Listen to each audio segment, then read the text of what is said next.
What's up guys, paynexkillers here, and today we're talking about TNA Impact from August 22nd, 2013. Part 2 of Hardcore Justice. This show was headlined between the 5-on-5 match between the main event Mafia and the Aces and Eights, with the loser of the fall leaving the company. We start the show with Robert Roode, Christopher Daniels and Frankie Kazarian taking to the ring. They gloat and brag about how they, the 25%ers, are going to take over the Bound for Glory series and are coming for Bully Ray's championship at Bound for Glory. They don't really care who goes for it, as long as it's one of those three. Daniel speaks about his match later on in the night and says that he is the best street fighter in all of TNA wrestling, and that tonight the match is going to be no trouble. He calls the group that he's with these extraordinary gentlemen, which I think is a bit catchy. From now on I might start calling them that. Or maybe just Fortune. These extraordinary gentlemen go on to say that if Austin Aries were to join their group, they would become a third of the Bound for Glory series and not just 25%. Doesn't make that much of a difference, but sure. Austin Aries should most probably take them up on this, because I mean, having three guys that are going to be there to help you win every match will, you know, then you just beat them in the final. You know, it kind of sounds like a good deal, but the fact that these guys have already cost Austin Aries his match earlier kind of makes it a bit pointless for him to join them. But Roode says that Aries should trust all three of them, and especially himself.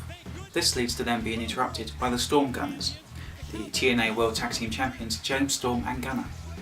They interrupt and say that who the hell should trust Robert Roode after he turned his back and broke up beer money. I think he turned on his wife, he turned on his girlfriend, he turned on Austin Aries, he turned on Christopher Daniels, his cat, his dog, his goldfish. Robert Roode cannot be trusted. James Storm says that he's the kind of man that will tell somebody straight to their face what he's going to do to them. He tells Roode that he's going to go to the corner, take off his hat, take a swig of beer and then punch Robert Roode straight into the face. He then does this. He goes over to the corner, takes off his hat, takes a quick swig of beer and then punches Robert Roode in the face. I mean, how did he not see it coming? He kind of told him what was going to happen. Oh well. A fight breaks out between the four of them. Daniels leaves the ring for some reason. As always, we are joined by Taz and Mike Tenay on commentary. Taz says that he wasn't shocked by Tito's joining of the Aces and Eights and hints that it was kind of planned all along. I think I'd be quite happy to see Robert Roode and Kazarian win the tag team titles. I think they're quite an interesting little pairing and it's kind of different.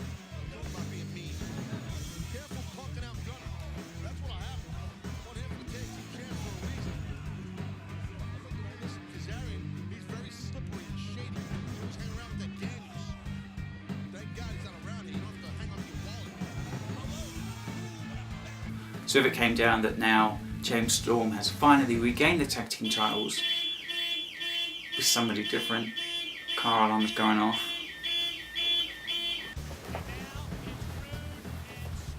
It would add to the historic pairing between Roode and James Storm if Roode was to defeat James Storm for the World Tag Team Championship.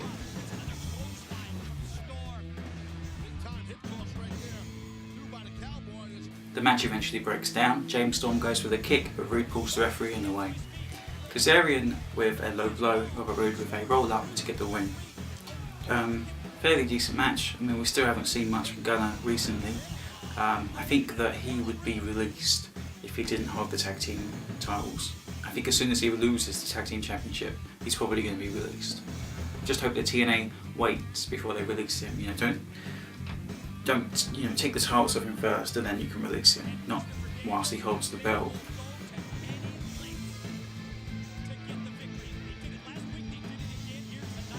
Austin Aries says that everyone wants him to join them, the main event Mafia and these extraordinary gentlemen.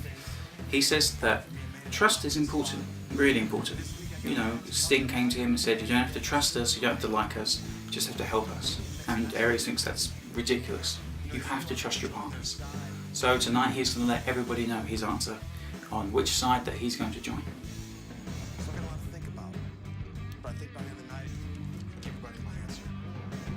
Sanjay Dutt is out, he's against Manic. Although my personal feelings are that Sanjay Dutt's time as X Division champion has already passed. I I think about 6 or 7 years ago, Sanjay Dutt could definitely have won the X Division title but ever since he's just been the best athlete to never hold the X Division Championship. Maybe they should just say the best athlete to never hold a championship at all. This guy's never held a title in TNA. It's a really strange way he keeps returning, to be honest with you.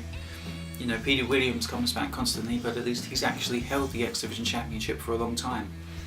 Very strange, odd.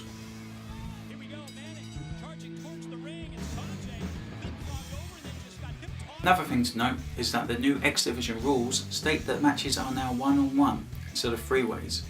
Hulk Hogan said that he listened to the fans and changed the ruling, and Dixie Carter said the same thing. My question towards that is, who the fuck complained? Who doesn't want to see X Division triple threat matches? These matches were interesting, they were new, they were exciting. Why change that? Who complained?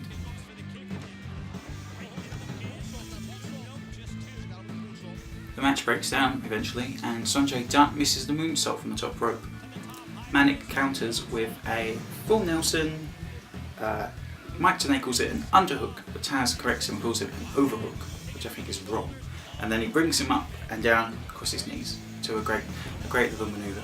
Interesting. Manic continues to win, as Mike Tenay knows. Although he lost 2 weeks ago against Chris Sabin.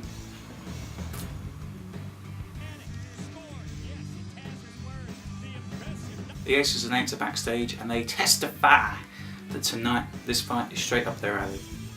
My pick to lose? Somebody from the main event Mafia. Really seems like someone's going to go. Pretty strange. Thinking back on when I was watching the show, I really don't know why I felt that way. I probably should have seen the ending coming. Odd. Up next is the street fight, the four-way between Jay Bradley, Christopher Daniels, Joseph Parks, and Hernandez. Jay Bradley gets a jobber's entrance, obviously. If Christopher Daniels wins this match, he becomes #1 in the Bound for Glory series going forward. Eventually Jay Bradley gets a chair and starts laying out people. Clever guy. Hope he wins. Keep saying that. Hope he wins. Hope he wins.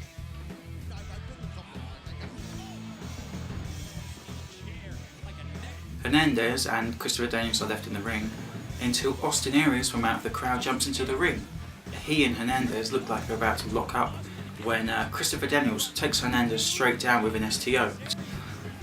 Austin Aries goes over to Rudy Kazarian and starts to celebrate before turning his back on both of them and hitting Christopher Daniels with a sick brainbuster straight down on top of Christopher Daniels' neck. He then jumps through the ropes and gets away from Rudy Kazarian and runs up the ramp as they follow. Jay Bradley takes control of Josie Parks again and gets some brass knucks on his wrist. His brass knuckles on his fist and starts to take control of Josie Parks.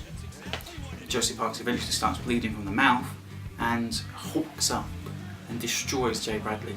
After the match, Eric Young jumps in the ring wondering what the fuck, and Joseph Parks, now with I think around 16 points because he had minus before, he goes back to normal and starts hugging Eric Young and asking what the hell just happened.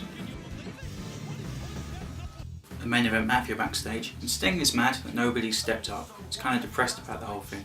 Magnus says, so what if no one stepped up? We step up. We're the ones that are going to take the fight to them in the first place, and now we're going to do it again tonight. Magnus fires everyone up and Samoa Joe is ready to go. And I really hope Samoa Joe doesn't lose this match. I don't think I could deal with a TNA without Samoa Joe. TNA recap, Bully Ray's betrayal of Brooke Hogan, and the winning of the TNA Championship. Bully Ray out, and he says that Chris Sabin's title win was a fluke, and he doesn't count it. So his championship reign is currently 137 days, not 7 days. Tito goes on to say that he's going to knock out Rampage. Brooke Tessmacher out in Hooker's gear. Really wish she was wearing some female Aces and Eights stuff. That would be pretty cool to see, if I'm honest. The crowd is completely silent about this until they finally embrace and start kissing in the middle of the ring. Then everybody goes crazy. I guess they just couldn't believe what they were seeing. Bully Ray says there's only one thing left, and Tessmacher sucks the ring off of Bully Ray's finger and spits it to the ground. This huge line of saliva coming from her mouth and Bully Ray's finger. Delicious. The Tessmacher Dudley era has begun in TNA Wrestling. OGB out next to fight Gail Kim. Both of these women are doing double duty on this TV taping tonight, and you're going to feel kind of sorry for them. They already wrestled once earlier in the street fight, now they're going at it again in a normal rules matchup. The match is pretty decent, with Gail Kim working over OGB's shoulder until OGB scores a superplex on the top rope, but injures herself very greatly because it takes a lot of power on the shoulder. Gail Kim won with a crucifix pin. Austin Aries says they asked him a question and he answered, and that he never ever needed anyone. Never needed Hogan, never needed the main event Mafia, never needed Root, and tonight he just basically proved that. Then suddenly he's cut off. Mike Tenay says that Austin Aries only cares about Austin Aries. Hold on a minute, what he just did was a good thing. He turned his back on the bad guys. I have, because I beat you. I don't need your help. I don't need their help. I don't need Hulk Hogan's help. I don't need Dixie Carter liking me and thinking I'm gorgeous. I don't need anybody but me. I don't need a politic to keep my spot in this company. All I need is my God-given ability. Plain and simple, Austin Aries is all about Austin Aries. The Aces and Eights are out next, and I really hope that Samoa Joe doesn't get pinned. Vice President Anderson, Nuts, Garrett Bischoff, Wes Briscoe, and Devon form the five-man Aces and Eights team. It's not fair, right? Mr. Anderson calls out Bully Ray and Tito Ortiz, and they sit on the ramp like Bray Wyatt. He says that tonight, if one of those guys just lay down, they'll just pin them, get him over with. Whatever, doesn't matter to him. Doesn't need to wrestle. Sting says that if they're going out with a fight, when suddenly AJ Styles' music plays. Very confusing though, because AJ Styles' music sounds exactly like the Aces and Eights music. Midway through AJ Styles' entrance, suddenly his old theme song starts to play. Rips off the hood, throws it down to the ground, and yeah, the old AJ Styles is back. Just like when the old Stone Cold Steve Austin returned. But AJ Styles hasn't cut his hair yet, looks kind of funky still. Yeah, AJ's back.